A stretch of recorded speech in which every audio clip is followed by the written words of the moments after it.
বিসমিল্লাহির রহমানির রহিম। আসসালামু আলাইকুম ওয়া রাহমাতুল্লাহি ওয়া বারাকাতুহু। এই ভিডিওটি যত মুসল্লি এবং অন্যান্য ধর্মের যারা দেখছেন তাদের সকলকে আমার মন থেকে অভিনন্দন। আপনারা এখন এই মুহূর্তে যেই ভিডিওটি দেখছেন তা একটি নুরিপুরের আমল,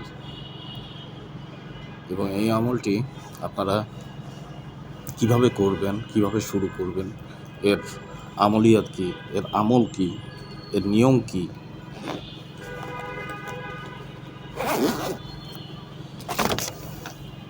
তা আমি আপনাদের সঠিকভাবে বুঝিয়ে দেব, যেন আপনারা সেটা সম্পূর্ণভাবে করতে পারেন এবং সঠিকভাবে করতে পারেন, এবং আপনারা যেন আমলে কামিয়াবি হন, সেজন্য আমি আপনাদের মাঝে এই ভিডিওটা উপস্থাপন করছি, এই ভিডিওটা আপনাদের কাছে তুলে দিচ্ছি। আপনারা অবশ্যই এই ভিডিওটা দেখে নোট করবেন প্রথমে, তারপর সেই অনুযায়ী আমল শুরু করবেন। ইনশাল্লাহ আপনারা কামিয়াবি হবেন।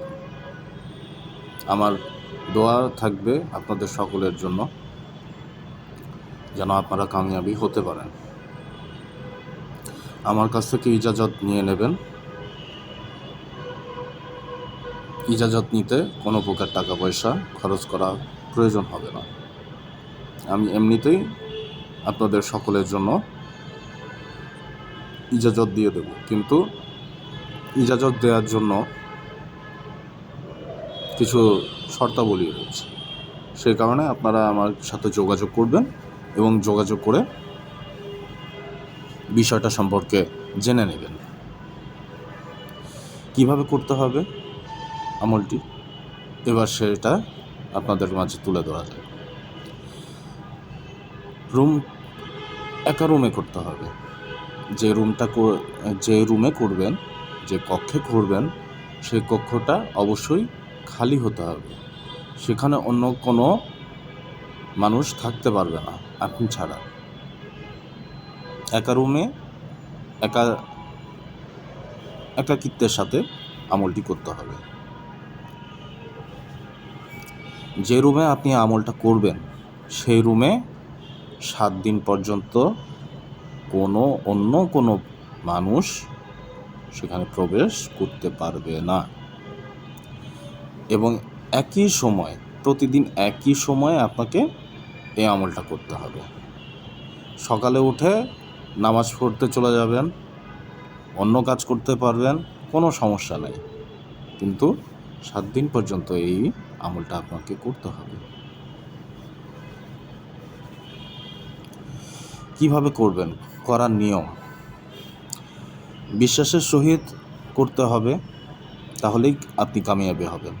যদি ভেবে থাকেন যে হয় কি না দেখি তো, একটু চেষ্টা করে দেখি তো হয় কি না চিন্তা যদি আপনার ভেতর থেকে থাকে, তাহলে সেই হয় কি না ব্যাপারটাকে আপনার পরিপূর্ণভাবে দূর করে দিতে হবে। আমি করব, আমি কামিয়াবি হব, আমার হবেই। কোনো স্টুডেন্ট একবার অঙ্ক করলে আটকে যায়, দ্বিতীয়বার অঙ্ক করলে আটকে যায়, তৃতীয়বার অঙ্ক করলে আটকে যায়, চতুর্থবার আটকে যায় না।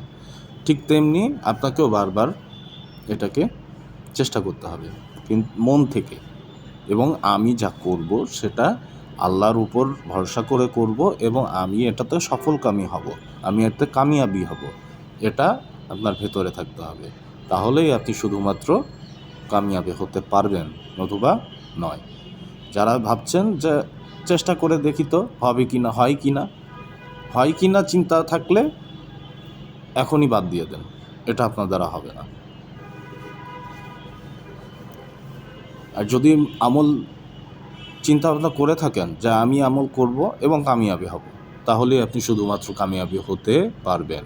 এটা হলো কামিয়াবি হওয়ার প্রথম শর্ত। এই আমলটি হলো নুরি পরীর আমল। আমলটি কখন শুরু করবেন? আমলটি 1 থেকে 15 তারিখের মধ্যে শুরু করবেন।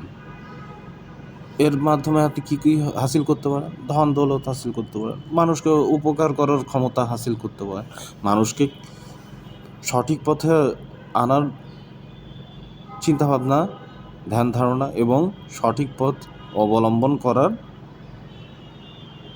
চেষ্টা আপনি করতে পারেন এবং শেখাতে পারেন যে আপনি কিভাবে সঠিক পথে চলবেন, সেটা শেখাতে পারেন। আরও বিভিন্ন রকম জিনিস যেগুলো আপনি মানুষ হয়ে করতে পারবেন না, সেই কাজগুলো আপনি করাতে পারেন। এবং মানুষের মধ্যেও অনেক রকম বিভিন্ন সমস্যা হয়ে থাকে, জিনেরাচর থাকে, বিভিন্ন ধন সম্পদের সমস্যা থাকে, তারপর বান, কুফরি, কালাম, বিভিন্ন রকম সমস্যা মানুষের তৈরি করে থাকে মানুষ। সেই সমস্যাগুলো আপনি দূর করতে পারবেন। কিন্তু আপনি কুফরি কালামের চিন্তাভাবনা করলে আপনি আমার চ্যানেল থেকে এখনই দূরে সরে চলে যান, নতুবা আপনার ক্ষতি হবে। কেননা আমি যা দিচ্ছি সম্পূর্ণ কোরআনি আমল। যেহেতু এটা কোরআনি আমল, অতএব আপনাকে এটা বুঝেই নিতে হবে, এতে কোনো খারাপ কাজ আপনি করাতে পারবেন না। আপনি খারাপ কাজ করাতে চাইলে আপনার অবশ্যই ক্ষতি হবে, এটা অবশ্যম্ভাবী।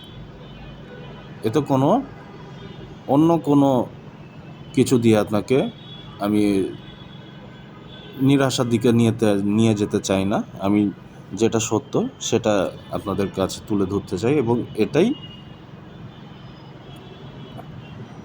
বাস্তব। আপনি যা করবেন সেই অনুযায়ী আপনি ফল পাবেন, এটা প্রকৃতির নিয়ম। এতে অন্য কোনো কিছু যদি এর ভেতরে প্রবেশ করানোর চেষ্টা করেন, প্রবেশাধিকার নিষিদ্ধ, এখানে প্রবেশ করানো সম্ভব না। কিন্তু আপনি যদি আপনার মনের ভিতরে প্রবেশ করাতে চান সঠিকটা, তাহলেই শুধুমাত্র আমার চ্যানেলটা দেখবেন, নতুবা আপনাদের জোর হাতে অনুরোধ, আপনারা দূরে সরে চলে যান, এটা আপনাদের জন্য নয়। যারা খারাপ কাজের নিয়তে আছেন তারা আমার চ্যানেল দেখবেন না। আর যারা মা বাবাকে ভালোবাসেন, শ্রদ্ধা করেন, তারা আমার এই চ্যানেল দেখুন, ভালো কিছু করতে পারবেন, ভালো কিছুই আদায় করে নিতে পারবেন আমার কাছ থেকে, আশা করি। এবং আমি যেইটা দেব সেটা একদম অথেন্টিক এবং রেসপন্সিভ। এতে অন্য কোনো নেগেটিভিটি বা নেগেটিভ কোনো ইস্যু আপনি এখানে খুঁজে পাবেন না। কেননা কোরআন হলো সবচেয়ে সর্বশ্রেষ্ঠ কিতাব, এর উপরে অন্য কোনো কিছু নেই। আর সেই কিতাবের আয়াত থেকে আমি আপনাকে এই জিনিসগুলো বলে দিচ্ছি, অতএব এগুলো অবশ্যই মনে রাখবেন। কিভাবে করবেন এখন তা বলে দিই। আমলটি নুরিপুরি আমলটি 1 থেকে 15 তারিখের চন্দ্র মাসের মধ্যে শুরু করবেন। ধন দৌলত হাসিল করতে পারবেন, আরও অন্যান্য জিনিসও পাবেন। আমল বসার জন্য গোলাপি আতর ব্যবহার করবেন এবং কবে শুরু করবেন? মঙ্গলবার দিবাগত রাত্রে আপনি শুরু করবেন। মঙ্গলবার দিবাগত রাত কাকে বলে? মঙ্গলবার দিবাগত মানে দিন চলে যাওয়ার পর যে রাতটা আসে তাকে মঙ্গলবার দিবাগত রাত বলা হয়। এবং এই আমলটা যে আপনি করবেন, এই আমলটার জন্য আপনাকে একটা জাকাত আদায় করতে হবে। এই আমলের একটা জাকাত আছে, এই জাকাতটা আপনাকে অবশ্যই মানতে হবে, করতে হবে, জাকাতটা আদায় করতে হবে। কিভাবে আদায় করবেন? যেদিন আপনি আমল শুরু করবেন সেদিন কমপক্ষে 3 জন মানুষকে আপনি খাওয়াবেন, পেট ভরে খাওয়াবেন। জিজ্ঞেস করবেন আপনার আর কিছু লাগবে কি না, তার মন মতো খাওয়াবেন। তার মন যতক্ষণ না ভরে, পেট যতক্ষণ না ভরে ততক্ষণ খাওয়াবেন, যেন সে যাওয়ার আগে আপনাকে দোয়া দিয়ে যায়। চেষ্টা করবেন যেন সে আপনাকে দোয়া দেয় এবং বলে কিছু না কিছু আপনাকে দোয়া হিসেবে দিয়ে যায়। এরপর আপনি মঙ্গলবার রাত্রে গোসল করবেন, তাজা গোসল করে ফেলবেন, একদম আপ টু বটম ফুল গোসল। প্রথমে অজু করবেন, অজু করার পর গোসলটা করবেন। গোসল করার পানিতে কি করবেন? গোসল করার পানিতে অল্প একটু গোলাপ জল দিয়ে দেবেন। গোলাপ জল দিয়ে ভালো করে সেই পানিটাকে মিশিয়ে এরপর সহি সালামতে গোসলটা করবেন। গোসল করা শেষ হওয়ার পর আপনি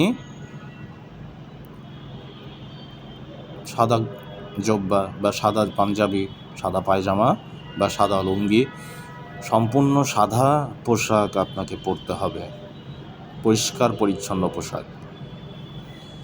সেই পোশাকটা পরার পর আপনি চলে যাবেন এশার নামাজে। যখন এশার আজান হয়, আজানের সাথে সাথে নামাজে চলে যাবেন। নামাজে গিয়ে সবার সাথে বসে একসাথে জামাতের সাথে নামাজটা আদায় করবেন। নামাজটা আদায় করার পর আপনি কোথায় করবেন আমলটা, সেই জায়গায় চলে যাবেন সোজা। কারোর সাথে কথা বলবেন না। কথা বললে আপনার আমলে ক্ষতি হবে, আমলের ক্ষতি হবে। এমনও আছে যে কোনো অশরীরী এসেই আপনাকে অ্যাটাক করতে পারে যখন আপনি আমল করবেন। এমনকি এমনও হতে পারে যখন আপনি এই আমলটা করবেন তখন আপনার পরিবারের উপরও ক্ষতি আসতে পারে, ক্ষতি হতে পারে, বিভিন্ন রকম ক্ষতি হতে পারে। তাই এই আমল যে কেউ করবেন না, যে কেউ ভুলেও করতে যাবেন না। আপনার ভেতরে সাহস আছে কি না, আপনার মনের শক্তি আছে কি না, সেটা আগে যাচাই করুন, তারপরে আমলে বসবেন। আমলে বসার জন্য আপনার কি কি লাগবে? আপনার তৃতীয় চক্ষু খোলা থাকা লাগবে।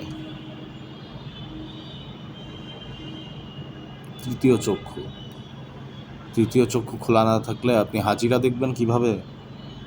পারবেন? সম্ভব নয়। এটা কখন সম্ভব? তখনই সম্ভব যখন আপনি তার বাতেনি বা তৃতীয় চক্ষু যে যেটা বলে খুলতে পারবেন, ঠিক তখন। এছাড়া আপনি আমল করে আনতে পারবেন, তার সাথে কথা বলতে পারবেন, কিন্তু আপনি তাকে দেখতে পারবেন না, স্পর্শ করতে পারবেন না।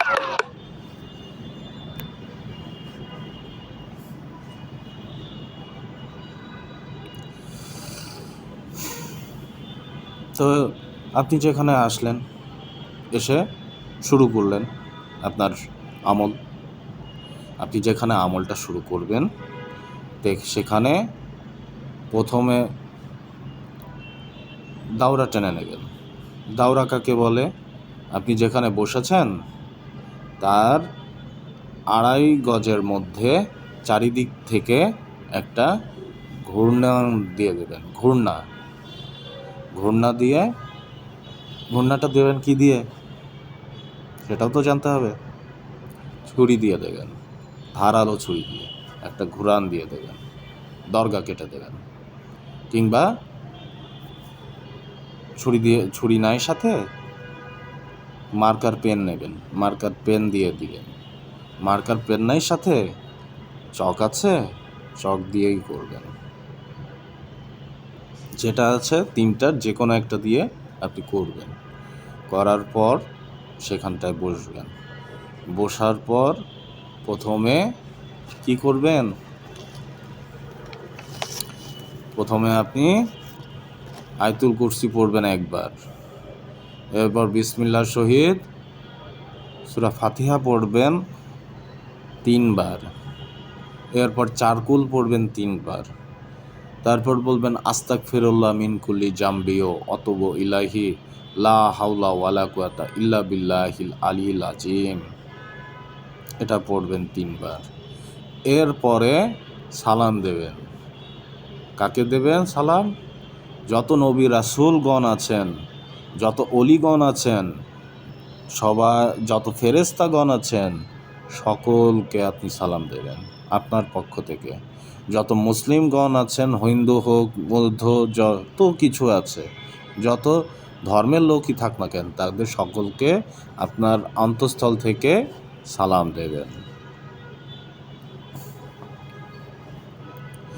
এরপর আপনি একবার রেজালুল গাইবি সালাম দেবেন।